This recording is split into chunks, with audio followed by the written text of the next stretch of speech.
Hello everyone, and I'm gonna jump right into this one. It's been a good couple months for us. It's only February, and Cosmic King Thor, as I've been calling him, has had a pretty good 3 issues. So in this video, I'm gonna go over how strong I think he is, what level he's at through the feats he's displayed, and maybe I'll touch a little bit too on his potential power. But for right now, let's talk about how strong he's displayed to be. And in the first issue, he gets his powers given to him by Galactus. Now we know that Thor willingly accepted it. He didn't get forced it on him, which is a nice little feat in and of itself. Because I know people were a little dissatisfied that Thor got forced into the position of Herald. And I was too. At first I was like, well, it's fine, but I would have liked this power to come from a different source. But turns out Thor accepted the gift, and when Galactus tried to say something about it, Thor shut him down completely. So no low feats there at the very least. Cosmic King Thor has had a few questionable showings. I think you guys know which one I'm talking about. He did get knocked down from a rock to the head, thrown by some questionable alien creatures. But that is about it. And everyone has low showings, guys. Superman once got knocked out by an exploding gas station. Yeah, tell that to anyone who ever says that Superman has no low showings or is constantly high tier. Everyone has something low. It started a little earlier than I would have liked for the Cosmic King, but it's really is canceled out by what we're going to talk about. So Thor right now is acting on a level where a weakened Galactus can't even scathe him. Yeah, he got knocked to the planet, but that was without a doubt a cheap shot, by Galactus no less. Because when they square it up again, Thor starts quite literally tearing off body parts with Mjolnir. And people like to say that, Galactus was super weakened, he'd never been seen in such a state, etc. But here's the thing about him. Even at his weakest, Galactus will always be stronger than any hero that we have access to. Like, he's stronger than Silver Surfer, he's stronger than Standard Thor, stronger than Hulk. So it's not crazy for one to say that he's probably, even at his weakest, about a base Thanos. That seems fair, right? Like, stronger than any hero, that's about Thanos. And in that state, weakened or not, Galactus gives what he's got, gives him his best shot, and Thor ignores it. Like Dragon Ball Z style, ignores it. He takes the blast smiling. That right there puts Thor on a level beyond any hero. It knocks Silver Surfer out of the water, knocks Hulk out of the water, and essentially puts Thor on a different tier. Not only that, on the return trip of his hammer, he blows another hole in Galactus. But those feats got dismissed a little bit because, Galactus was weakened. Well. In the next issue, Galactus is not weakened. In fact, Galactus is probably stronger than average, given that he absorbed one of the rare planets that he needed to be a match for the Black Winter. And to top it off, Thor actually turned off the power cosmic for that fight. Did he turn off the Odin Force? Probably not.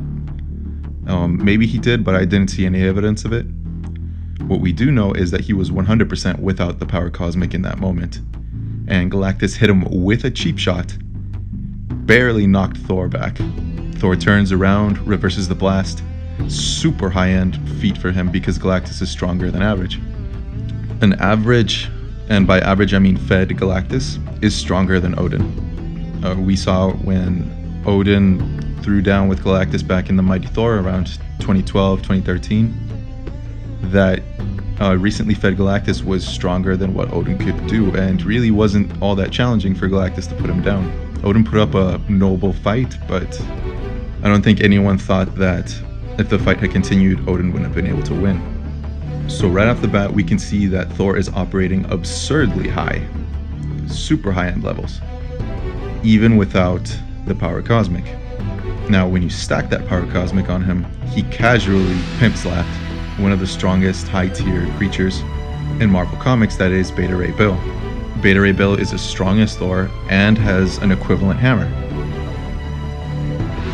So I think it was a pretty clear indication by Cates of how far apart Thor was from his regular levels. He brought in basically the closest thing to him, Beta Ray Bill, and had Thor casually dismiss him. Thor has been injured a few times during this run. He did bleed from Stormbreaker to the face, but it is Stormbreaker. It's supposed to be on the same level as Mjolnir. So Thor sees just what a mismatch the fight with Beta Ray Bill is after being able to casually toss him towards a planet. And he turns off the power cosmic. Also in an attempt to show his friend that he was still him, like, don't worry, he hasn't been corrupted by Galactus.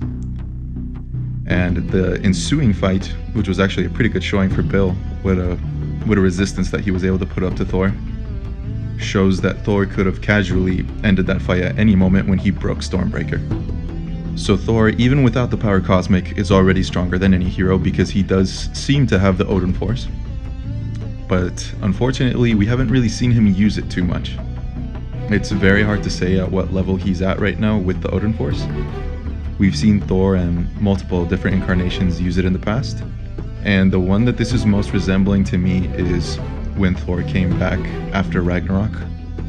And Thor really didn't display too much eccentric Odin Force use back then. It was pretty much a physical amp to him. He didn't use it in the way that he did back when he was King Thor during Jurgens' run, where he abused it, stopped time, reduced things to the atomic level, etc., etc. This looks a lot more like JMS's King Thor, who definitely did have the Odin Force. He even talked about how he took a shot from Bor that would have instantly killed him without the Odin Force. So it's a pretty big amp considering that Thor basically ignored an attack that would have otherwise killed him had he not had it. That's what this seems most similar to. Like, clearly beyond what he was, but in a not so obvious way as Jurgens' King Thor. So Thor, on his own without the power cosmic, already has some super high-end feats. Being able to fight back amped Galactus is way outside your standard hero's power level. So without the cosmic power-up, I think it's fair to say that Thor is probably a bit higher than your base Thanos. Like, if he fought Thanos, he would probably win after some resistance. But stacking the power cosmic on top of that probably rockets him outside of Odin's reach. Just from the casual movements he's been able to outperform high-end heroes like Beta Ray Bill, I can't imagine Thor being any lower than Odin. So for a final verdict right now, Thor is easily on a level above Odin when he has the cosmic amp on top of his Odin Force. And even without the cosmic amp, he's still above someone like Thanos, and probably just a little bit lower than Prime Odin would be. We have a lot of issues that can still inform us on how this is going to go. But right now, guys, this has been super exciting and a good read. Donny Cates, what an author. As a casual little side note here, I really am happy that he erased every change that Jason Aaron made to Thor in one issue. He gave him back his eye, gave him back his arm, took away that ugly tree handle that Jason Aaron left on Mjolnir. He says he's a fan of Jason Aaron's work. Seems like a weird thing to do if you're actually his fan, to just take away those changes that took years to make. Hey, I'm not judging. I like the way Thor looks now a lot more.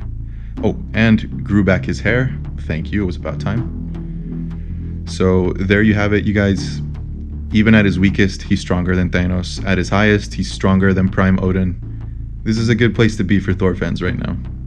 Alright, thank you everyone. I hope you enjoyed the little talk we had. We'll be talking again soon. And I'm going to try to put up some more videos on this later, but for right now, I'll catch you guys later. Bye-bye.